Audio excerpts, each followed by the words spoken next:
Love First podcast. It's catered down. We have a very special guest on the podcast with us, Mr. Steve Raze, the CEO of the AGA agency, TV producer extraordinaire. Steve Raze, how are you doing today, sir?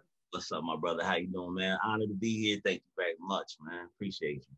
Yes, man. We're blessed to have you on the podcast. To be able to inspire so many, man. You're doing a lot of amazing things. One, we want to know how, we want to know what motivates you, the in and outs of it, and hopefully be able to inspire more other entrepreneurs, you know? Appreciate you, man. Like, I'm ready, man. We definitely want to talk some gems. So you know what? I'm gonna let you just shoot. Go ahead. Tell me whatever you want to know. Definitely. Got you. So before we get into music, because you already know, just going on in this planet, it's a lot of crazy stuff in the country in general. So just kind of touching on what's your view on what happened in the Capitol a week ago? Yeah, you know what, man? It's crazy because this world, like, I've been slowly watching this. The pandemic has brought a lot of things to light, and it's sped up a lot of things. So, you know, obviously the racial inequality in America has obviously been, let's say, brought to the forefront when you got a whole bunch of people sitting at home watching Instagram and watching what happened to George Floyd. That ignited me, that ignited a lot of people. That actually caused me to create that documentary I did with Revolt TV. But in a nutshell, you also see another dynamic. You saw the inequality, then you see, I guess, the over equality or the privilege that the white people are now that they have, and then you see it slipping away. So you got now these protesters of people, basically white people, that are losing their power in today's ecosystem or society or, you know, socio-economic situation that we're in.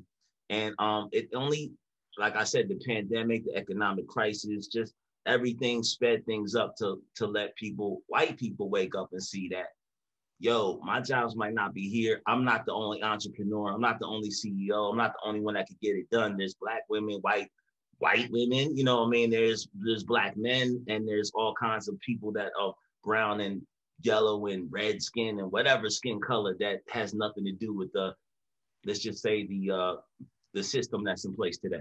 Mm-hmm. Most definitely. And actually, kind of speaking on your documentary, because it was a powerful documentary on Revolt. Can you kind of touch on the documentary, what it was about for the viewers that might have not seen it yet, that need to go see it, and also what is your role in the entertainment industry? So I talk about this documentary, and this is leading to my role. But I mean, basically, like I said, you know, there was a lot of inequality in the world, and we saw a moment in time when the 57-year anniversary of I Have a Dream speech from Martin Luther King, that got announced. And it mobilized a lot of people. A lot of people like, I'm showing up, we're going to protest, we're going to do our thing, Black Lives Matter. It became something huge. So the bigger it got, we understood that, you know, myself and some of the producers on the project understood that we could bring not only certain mothers, we brought Miss Opal, let's say the godmother of Juneteenth. We brought a lot of people to the table, and we saw in the DC moment that it's bigger than just DC. You know, this is bigger than just this march. And we realized that a documentary that includes the mothers of the movement, from Sabrina Fulton, who's Trayvon Martin's mother, Eric Gardner's mother. You know, we had a lot of mothers there. Oscar Grant's mother. We had about 8 or 9 mothers. We couldn't finish this without Breonna Taylor's mother. So we went to Kentucky. We went to we went to, you know, it was a crazy time. Louisville was just crazy, you know, because at the time we went, they got the $12 million settlement, and it was like, what does this mean? Like, someone's still dead, you know. And I interviewed Tamika Palmer, Breonna Taylor's mother, and I'm just, you know, it takes a lot out of a filmmaker just in general when you see you're here because your daughter's dead. You're not supposed to outlive your daughter. You're not supposed to outlive your son, especially when you know this person was white. There would be these people would be fired, in jail or whatever. So it just hurts sometimes. So once we knew that, we rounded it off with a music element. We had to bring people that, you know, resonate with our audience today. So we got the Drum Boys of the world. We got OG Shabazz, and we ended it off with T.I. So, you know, T.I. talking about voting and politics is powerful. So from that was my end goal. You know, I had something I wrote on my wall in 2019. These were my goals for that year. And it took me 18 months. So my second goal was to have a TV show on network. So, you know, again, you know, you asked me what brought me in here as a passion. I've always had this passion. And when I was 16 years old, I bought my first TV, and I have TVs everywhere in my house because I like content. I love it. I always, when I was young, I didn't know how to get in there. I was born in New York, but raised in Delaware. So you watching TV in Delaware, he's like, how can I was like, I like this, but I could do better. But how do I do this from Delaware? So I had no clue. And I was fortunate because my path took me to the blog space, and I ran, and you know, I was executive vice president at allhiphop.com. And this goes into, again, my passion. At that company, I ran all the digital content, so all the audio and video. So this also allowed me, and you know, these guys they allowed me to do most anything I could do. So my brain goes crazy. So I was like, let's do a series, an original series where we're following people, and it's a docu-series and artists that are popular. Let's see what happens when they're off Hot 97, when they're off Revolt, they're off the cameras. What happens after that? Where do they go?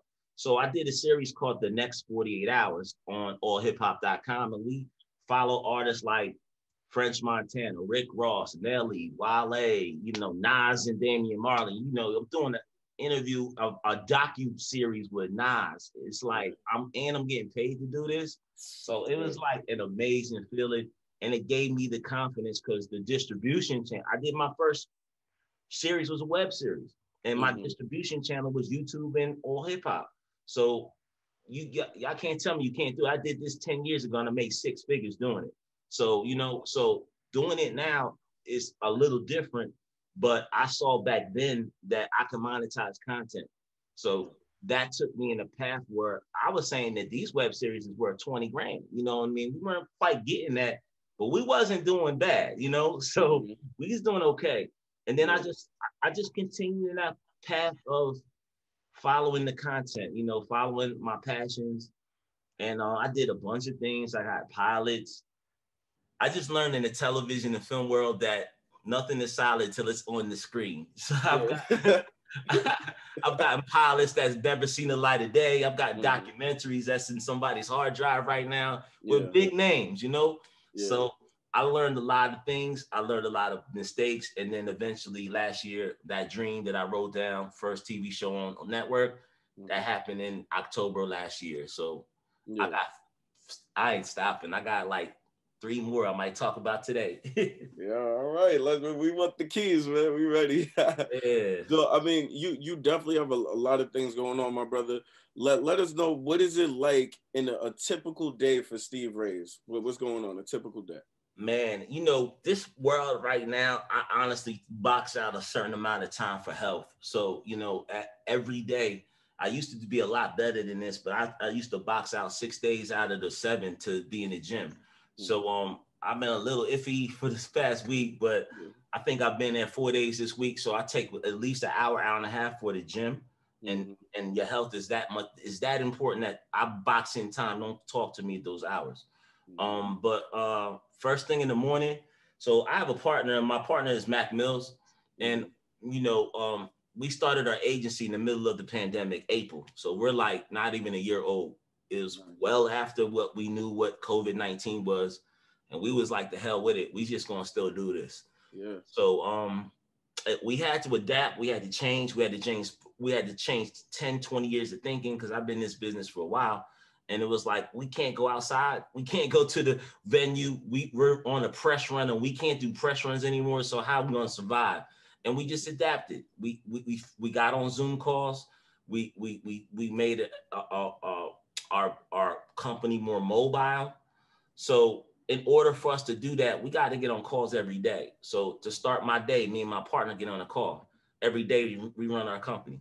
So we get on call until we need to get off. You know what I mean? It might take 10 minutes. It might take 2 hours. So usually we're on for an hour, 2 hours a day. Then I start my day. My assistant really handles my schedule. So, in a nutshell, and I'll just be honest with you, we're expanding our company. So I got 2 interviews today, and I got 2 interviews with people like you today. So Yeah. today's day's been kind of crazy, and just to drop some gems, I get all kinds of things that come across my plate. So let's just say in this typical day, this week, I've been reading a script. Let's just say from a Marvel actor. Let's just leave it at that. Amazing actor. So I'm actually looking at this script and looking to see how I can get financing for this film. So these are the type of things. This is my typical day. Now I'm going to follow up because I had an investment deck, a script, and a budget. And now I'm going to look for an investor, and we got to bring these dollars to the table. But I'm a producer. So if you guys understand what producing to me is, it's camera equipment, that's producers. That it's contacts. A lot of producers are contacts, and it's money. If you got money, you could be a producer. So in this instance, I have an investor, and I could bring a bunch of money, and they're looking for a bunch of money. They got everything else. So it's almost like a dream scenario. It's just that they're looking for a lot of money. So it's cool though, but I got it. You know what I'm saying? Not me, but I know people that are looking for opportunities to be in the television and film business, and that's what AGA does. So I bring those opportunities together. That's like a typical week to me. But you got to understand, we got like a dozen employees, so we have daily meetings with our company. So it might be I mean, honestly, I got a meeting every day this week with my company. You know what I'm saying? At least 2. So it's just like, it's a bunch of meetings, a bunch of Zoom calls, but it's a bunch of script reading. It's a bunch of development.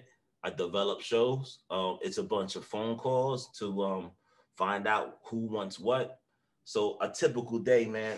I mean, it can start off. 2 days ago, Master P called me up. You know, he's on the West Coast. So I'm like, it's early in the day for you to call me. Yeah.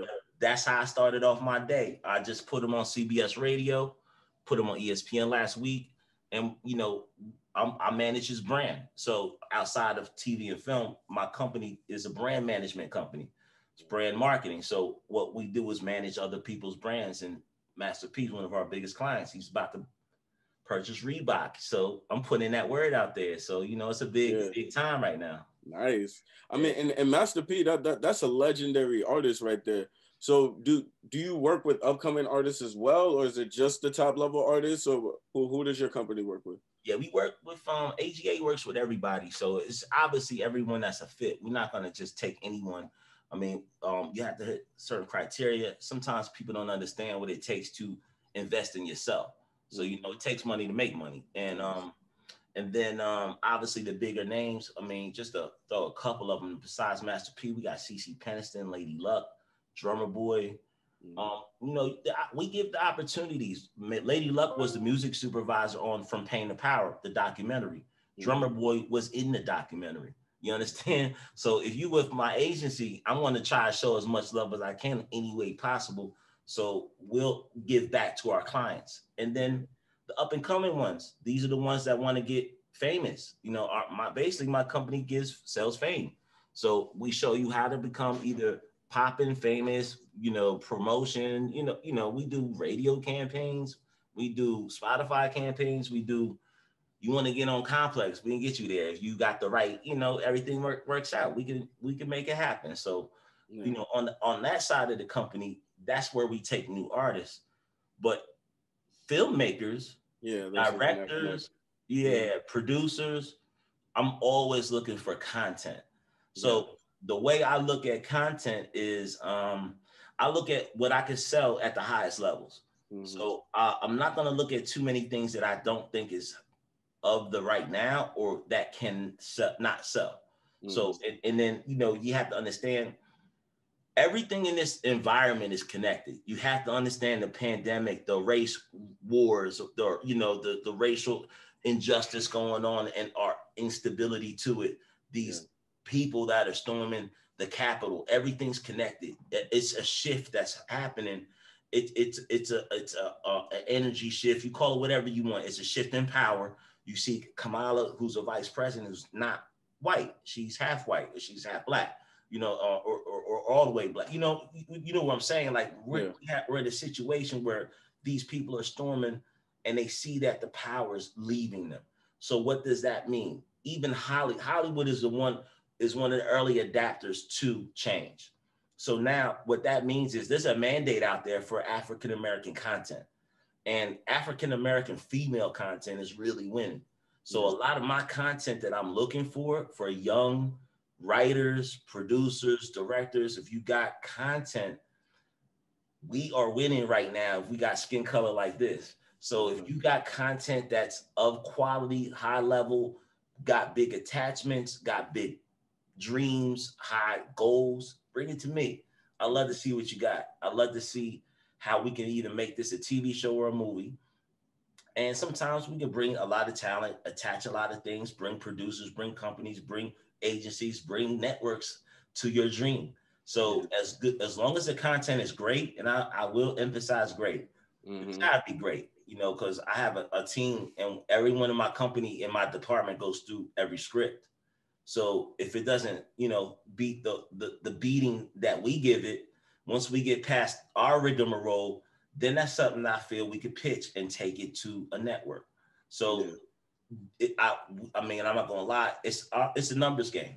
So the more, if you're a writer or a director or producer, don't send one script, you know, don't work on just one aspect of let's just say your creativity. You have to have several ideas. It's very difficult for one person to have one idea, one story, one movie, and think that that movie is going to go to the top and that's going to make it. Most writers have to have 8 or 9. I'm going to give you a number, but the project that I just sold this week, actually, to an award-winning producer, they're a writing duo, and they're like, I got 3 or 4 more of these right now. Like, I can email this to you right now. So I'm always in the sense, like, if you got that much content, me and you, and we just sold something this week, like I started my 2021 off with a deal with you. We gonna do a lot of business because she gets the fact that she's a writer. She's not attached to one project. So a lot of people that do come to me, they feel like that's the one. I was there. It was called The Next 48 Hours.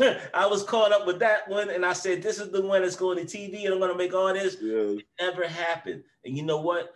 From that moment on, it's like, you know what? If I can't be agile and creative and have 3 ideas instead of one, then I'm just a one-hit wonder. You know, so filmmakers or directors or writers, always keep creative. Don't think that that one show is going to make it. And if it does, it does. That's the goal. But if it doesn't, what are you going to do? What are you going to do? You're going to go put your head in the pillows and sleep all day? Or are you going to create something better? You know, so for me, I always tell people to do better. Do it again.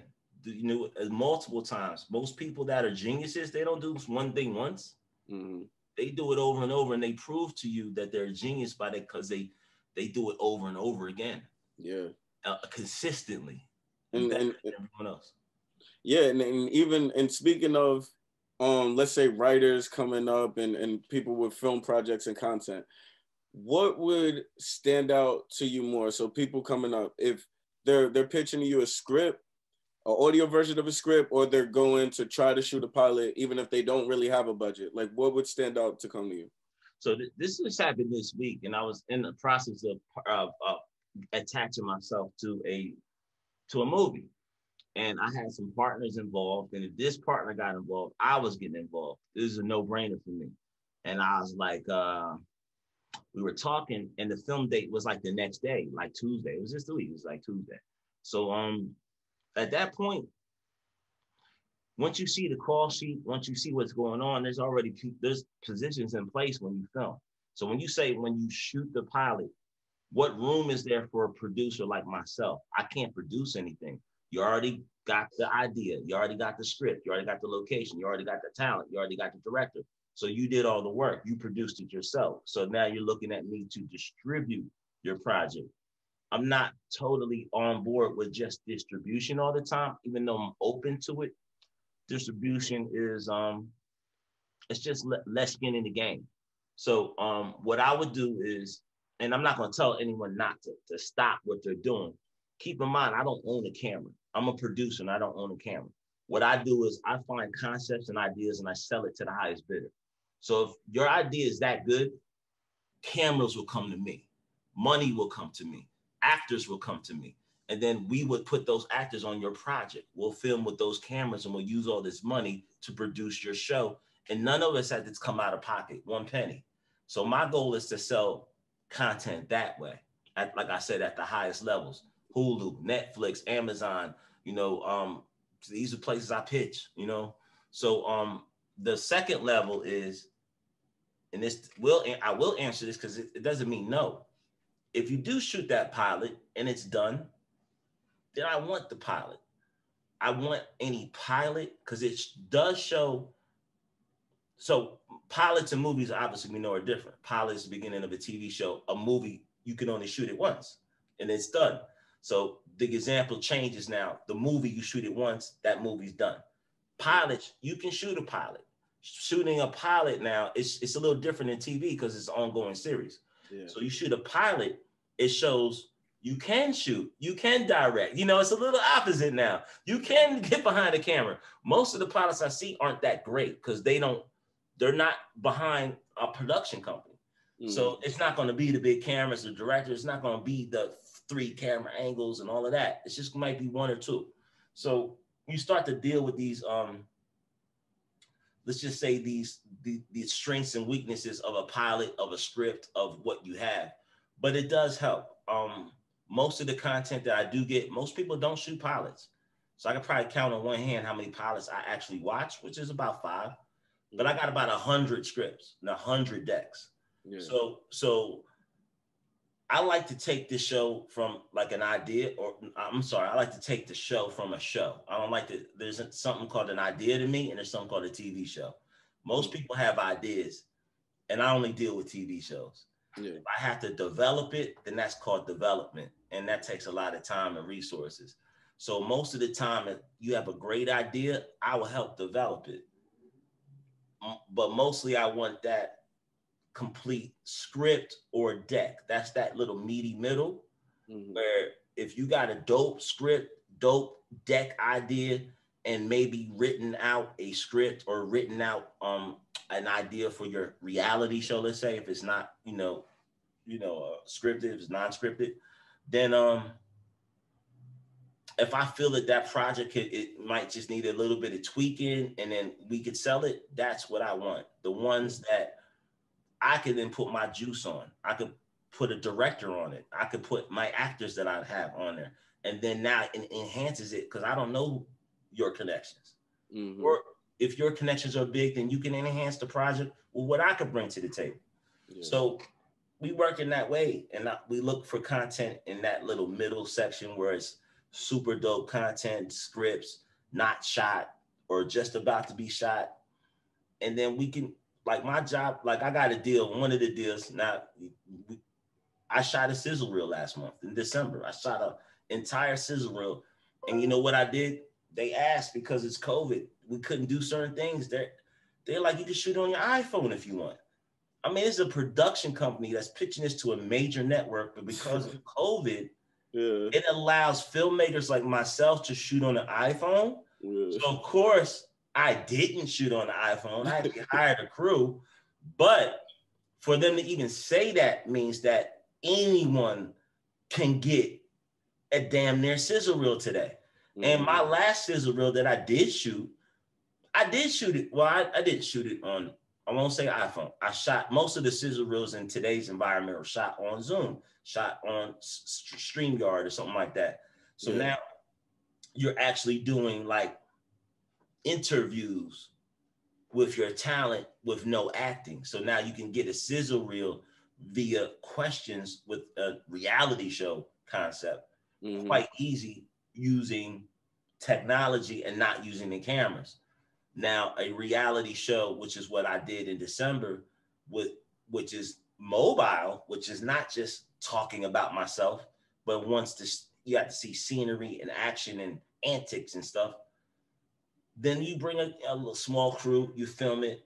And now what I'm doing is I don't even have to edit any of this footage. The production company's taking it, they're packaging it, and they're going to sell it to a network me and you both know. You know what I'm saying? So the concept is that okay, for this time I did pick up a camera, but I picked up the camera with the instructions of what the production company wanted. And I've picked up cameras all my life, so it's no problem for me. So as a producer, really, I didn't pick up the camera once. I'm kind of lying. I told you I hired somebody. So basically, I was just telling other people what to do. I'm a director too. So and most of the footage was shot in another city, and I wasn't even in that city. So it's just, you're a filmmaker. Filmmakers put trust in their cameramen, their producers, their directors. And that's the world we're in. Because of COVID, it opens things up and it makes things smaller in the same time. Yeah. You know? So there's no 100-man shoots anymore, because you probably have a 50-man limitation these days. Yeah. So what does that mean? Smaller shoots, maybe a little bit more agile crew, less money because you're not paying as many people, and now a new philosophy. You don't need a 100-man crew to film a movie when you can do it with 50. Yeah. Or I don't need a big camera when I could just use my iPhone on a sizzle reel and send it to this, upload it to their servers. I mean, so now it's allowed filmmakers to easily transfer information to other producers, but the work still has to get done. You know, it's just a different way to work these days. 100%. Even with, I'm sorry. So I was gonna say, so on the filmmaking, on the scripts, right? So a lot of script writers, everyone feels like they have the best script in the world, right? They're very passionate about their script. Now, every script can't be the best. What particular are you looking for? Because you're getting a bunch of scripts. So what really stands out? Like, what are you looking for in the script? I'd say that I look at it. I stopped watching a lot of movies. I watch a lot of TV now, but I think I'm always looking for in a script, I can see what a hammer and the nail is. You know what I mean? You slam the hammer into the nail, and you see what's going to happen. So if I get too many hammer and nail scripts, I'm not going to be excited. Like the one that I was attached to this Marvel actor, that was the best script that came in my company. Now, come on. It's a major actor, A-level actor, okay? So the script is going to be, you know what I'm saying, of the par. So let me just use that as an example. It was great. And the reason why I said it was the best script, because a lot of scripts lack this. Flashbacks, voiceovers, creativity in the writing, where you actually talk about a montage instead of assume that something's going to be there. Talk about your transition in the script. Put some elements of directing in the script that shows vision and perspective. And then character, a lot of things that I don't see is character development. Character development is weak. And then of course, if your ending is weak, your movie's weak, you know? So I look for what everyone looks for, a good story. If your story's not good, I don't care if you're black or white or Asian or whatever. If you don't have a good story, you don't have a good story. So I find a lot of people don't have good stories. I feel that, I mean, this is the 3-man writing crew from Hollywood. So that was literally the last script I read, but I saw death of the characters, death of the plot. I saw suspense. You didn't know who really did it until you're in 190 pages in, you know, which is a typical movie. Like, you know, you got to be into the movie to follow along. It took me a short amount of time. Most scripts I get bored, you know, so if I'm on the edge of my seat and I want to read the next page, it moves. The pacing, it's good pacing. So I feel most filmmakers, when they write a script, they don't know how to pace themselves. I don't think the pacing in the scripts are good. I think the dialogue is too much and it takes too much to move to the next scene. And if I compare to the last script I just saw, the pacing was on point. It moved right here. It even moved with a little mystery, like, damn, we're here already, but we're here. So there's no middle nonsense of fluffery. You know what I'm saying? Yeah. So I just see inexperienced writers not taking it to the next level. and either they should probably read a script that they want their movie to be like, and they should download it and read the script. I'm sure they're on the web somewhere. Yeah. And yeah, and that I would use that as advice to teach you to be a better writer by reading scripts of movies before they were shot. Mm-hmm. You know what I'm saying? Yeah. Yeah. And then you can kind of see where they were taking their script. And I don't know, I just came up with that today, but I would do that because I just see a lot of bad stuff, man. I hate to say it.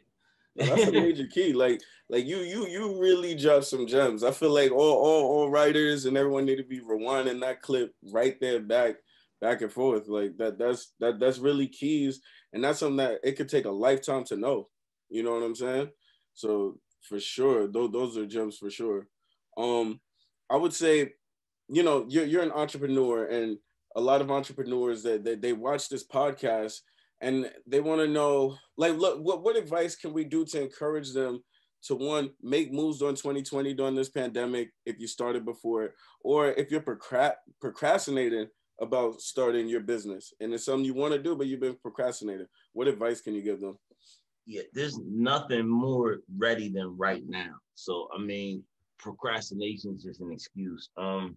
What I did say earlier, and what I said was I put my goals on my wall because I was so serious that when I woke up in the morning, I see my goals on the wall.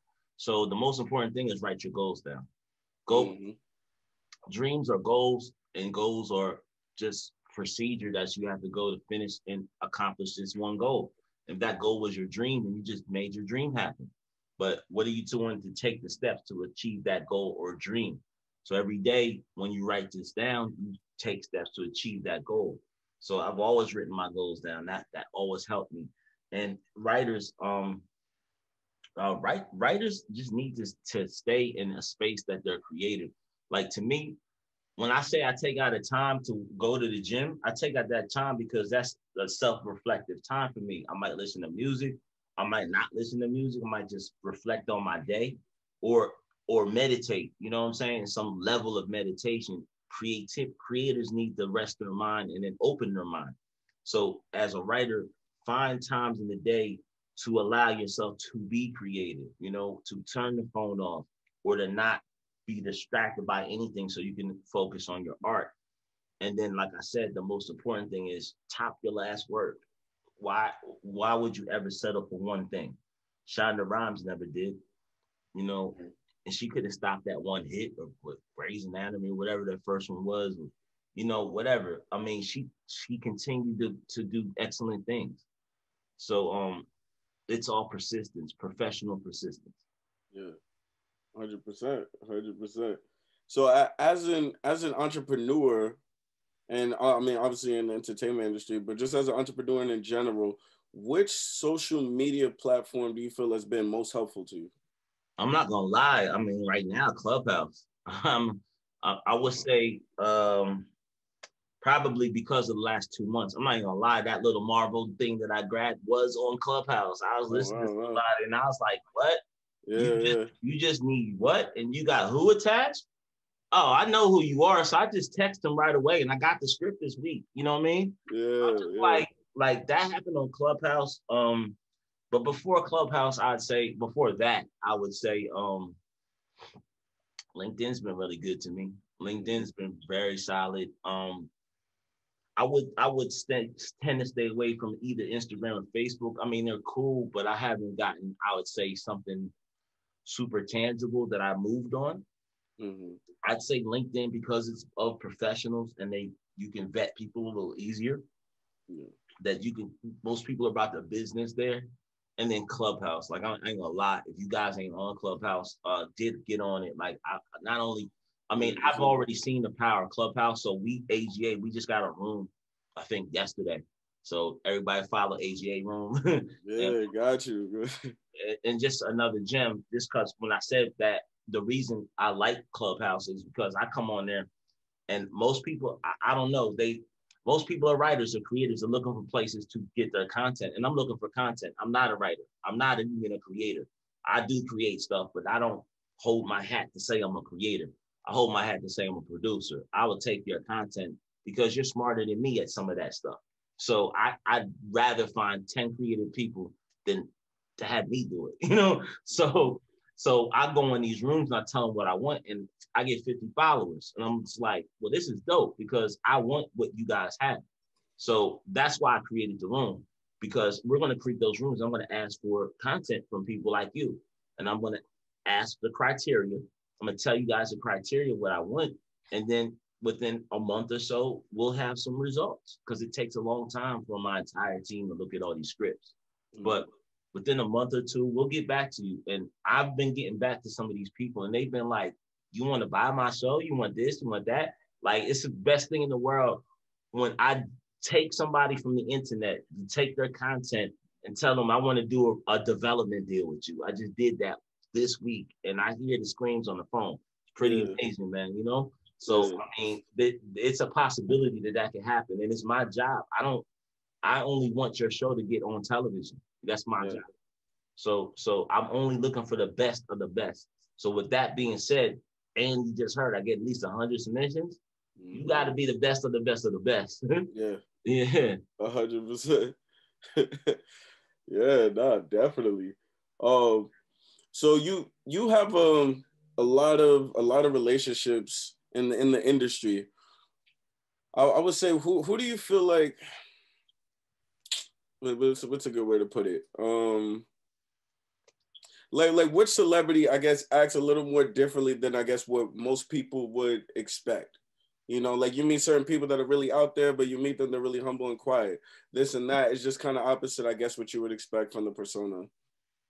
If they're humble and quiet in person and they're outlandish on the screen. Yeah. So some just opposite that they wouldn't expect.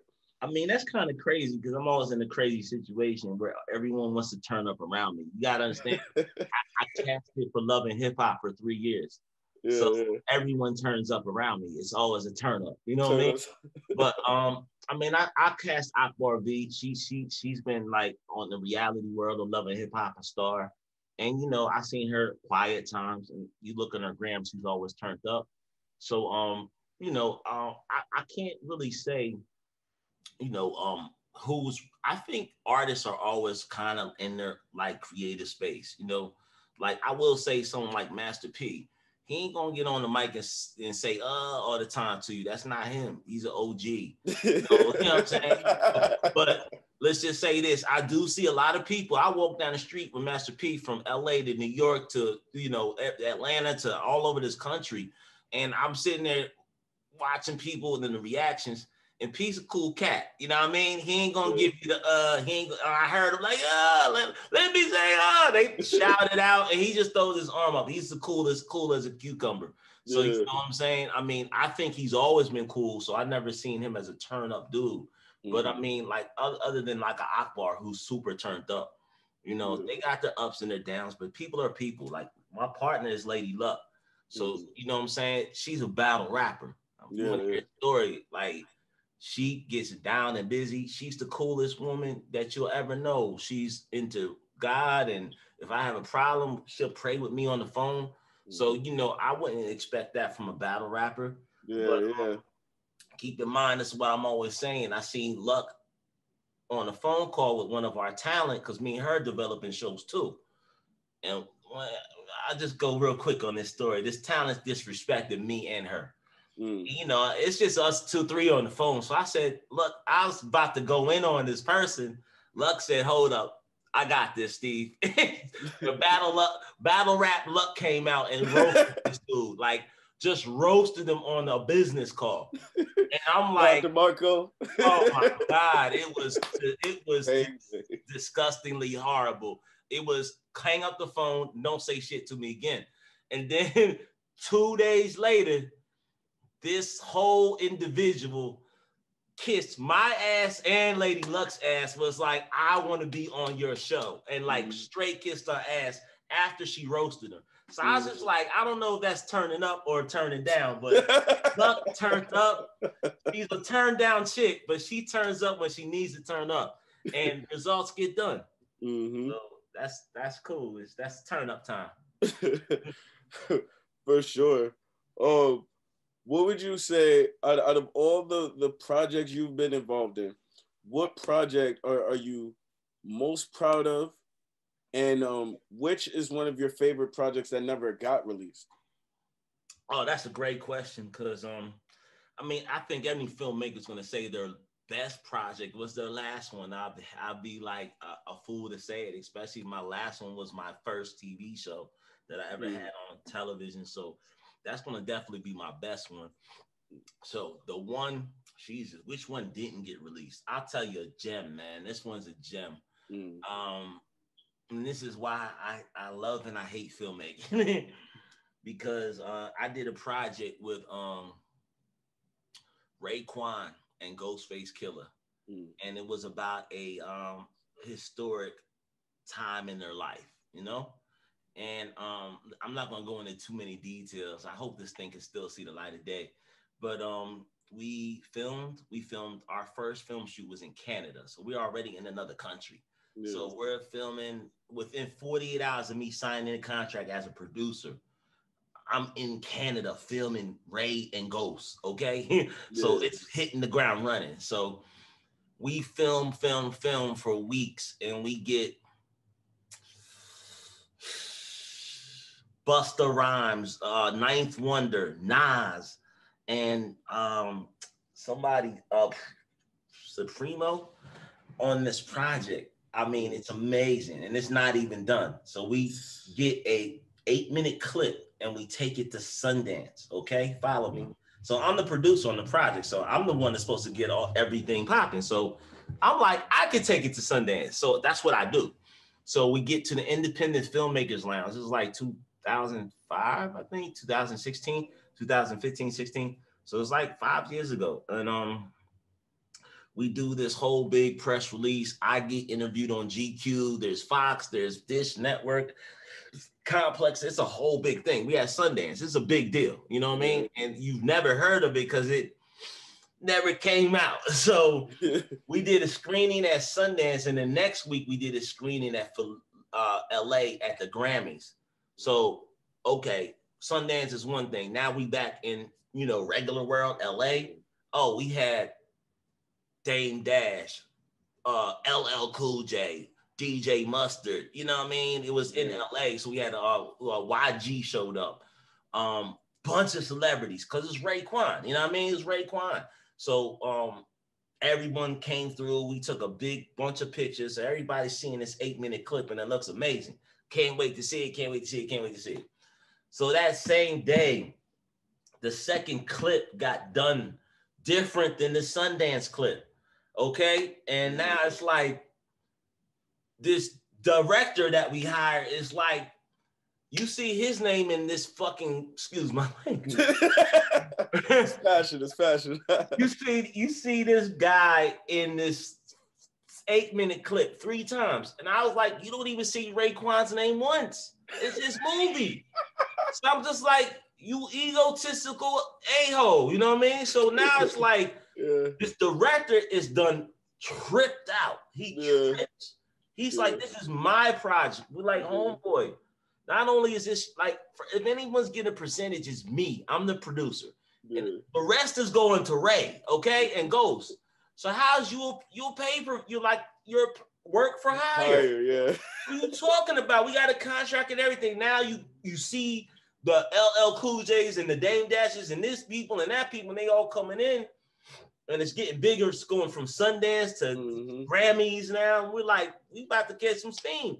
So now it's my project. I'm like, dude, you're just a director. I hate to say it, and directors always got to know they role. There's an executive producer, and then there's producer, and then there's director. That's the lineage. Sometimes directors get full of themselves. So apparently this director had some issues and this, that, the other. The next thing you know, it never came out, man. And I hate that, man, because it was a piece of work, man. It was a piece of art. But what did I say when I started this? I was like, if you want to be attached to one thing, you're not a filmmaker, you're not a producer, you're not a writer. So it was something I was so wholly invested in. But if it doesn't come out, then no one knows about it. Who cares? So it's like, it's just a story I could tell you now. Yeah. You know what I mean? For sure.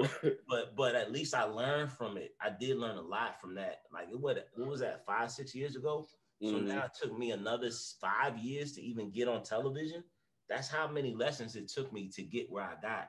But I never gave up. You know, I never gave up. And that's one thing these filmmakers and writers, if you feel like you're close and it doesn't happen, don't stop. Don't stop. Especially if you're a writer. Writers can write any time of the day. You Yeah. know what I mean? Like if you're a creator, you can write anytime. Like filmmakers and producers and these guys got to be filming in certain conditions and plan this and that and the other. But a writer can write in the underwear at 3 a.m. You know what I mean? Mm-hmm. So there, to answer some of your questions about the pandemic, how you move forward, you just push through. I mean, sometimes you get depressed and upset and this and that, and then you look at this guy over here. He's got a TV show. How did that happen? Because this guy never stopped. You got to keep in mind that these Hollywood people are home now. They got to answer their emails and phones. So it's easier to do business with people during the pandemic. So a lot of people don't understand. It's easier for me to get in touch with certain people now before it was a year ago when they would never answer my call. So if you got good enough content, I could get at those decision makers easier now. Yeah. You know what I mean? Yeah. And now the Zoom call, I was on Zoom calls with, and this is what I kind of like to tell people, man. I kind of love it and hate it. I'm on the Google. So Google does great content, not just Google, not Red or anything, but Google actually produces content and on a high level. Let's say that, because I've been in meetings with them. So I'm sitting on this Zoom call, and I've been on meetings with a whole bunch of different networks from various levels. But I'm on this call, and me and my partners are the only Black faces, and we're talking about Black artists. And I'm like, why are these people the ones making this decision? And it starts to get a little frustrating because a lot of the content they're asking for is our content. It's our people, it's our music, or it's our swag, or it's our style, it's whatever. So that's the shit that's happening. They're opening the doors for us, but those decision makers will still look like them and they don't look like us. So one day I want to make that, I want to change that. And it's changing. It's happening right now. But there's problems in every aspect of America, even in Hollywood, even though they're giving us crumbs and this and that. The people that still make those decisions, the ones that make cut the checks, they don't look like us. Yeah. So that's just like the NBA. The owners don't look like them, Mm-hmm. So and that's the same thing in Hollywood. So we kill them with overachieving, we kill them with great content, and we give them a list of so many reasons that they can't tell us no. Yeah, 100%. Rock with that. So anybody that does have content that they want to submit to your company, what is the best way they could go about submitting that to you guys? We got just a general email is admin@aga-agency.com. So you can just put your submissions together, send it in, just put submission. And like I said, we're looking for films, like a script, a deck of any sort for a TV show, or if you have a pilot or a sizzle or some sort, something like that, we'll take them all. And we categorize them accordingly. And we approach them all differently, but we're looking for African American content, African content, African female content. That's all winning right now. Yeah. Family oriented African American content. Yeah. That's all winning right now. For sure. You got reality shows, movies, TV shows, comedies, anything like that. Send them to admin@aga-agency.com. Yeah, man, we might have to talk after this, Steve. Might have to send some stuff your way too. For sure. Well, to all of our followers, make sure you have dope content and that's ready. If his team is gonna take the time out to look at it, you want to make sure it's a great first impression. Don't just send anything out there, especially if your followers seeing this from a podcast. I want to be able to co-sign my followers, so make sure y'all sending the best of the best. Let them know where y'all heard it from, all that great stuff. Steve, is there anything that you're working on, anything we could look out for, that we should be looking out for? So I got 3 deals on the table, so I can't really talk about all of them right now, but let's just say we got from Pain to Power, that's at the vote right now. Yeah, that's it. I can't speak on too much. I got a big announcement that I could give you this gem. There's nothing to do with movies, but my agency is about to do a partnership with myseat.com. So that's basically allowing artists to have an app. So if you had a Megan Thee Stallion app, you can come to me and I can have Megan Thee Stallion's app on this white label app. You know, it's just gonna look like Megan's app, you know? So my agency does do a lot of crazy fun things. But as far as the scripts and everything, like I said, we got 3 deals I can't talk about. So I will say this: I have partnered with Tamara Simmons, award-winning producer. She created Surviving R. Kelly, and she's doing Surviving R. Kelly too. And she's been an amazing partner. So when I mentioned some of my partners, she's one of them. So I do deals with her. You know what I mean? And like I said, we pitch to all levels of the game. And then I'm doing business with Autumn Bailey. She's executive producer of Barbershop on Netflix. So we're doing some fantastic things together. And I'm taking every show that I have is either female-based, African-American, family-based, or African-American stories. So all of that content can be sold, trust me. And today's the time. Yeah, so our people should definitely feel inspired out there, man. And it's time we get more of our faces making these decisions and more executive producers that, you know, of this content, because we'll see a lot of Black shows and sitcom there, and it's not really our faces executive producing the project, you know. So I think it's a great thing. Congratulations on all your continued successes. We appreciate having you on the podcast. We hope to have you back again. You know, appreciate you. Also, shout out to my co-host Raze, who couldn't be here this week, but he did submit a couple of these great questions just to make sure we could get these keys and jewels. Shout out to the world. Thank you once again, Steve Raze. We'll see you again soon. Appreciate you. Thanks for your time. And when I get one of these shows released, I'll come back. Yes, sir. Let's do it. What up, everyone? If you enjoyed this video, make sure you hit that like button. Don't forget to subscribe to the YouTube channel and hit that notification bell for the latest podcasts, music videos, and comedy skits. We got a lot more content coming your way. We here all day, baby. Yeah. Subscribe to the channel, baby. Yeah, we gotta show love first, like a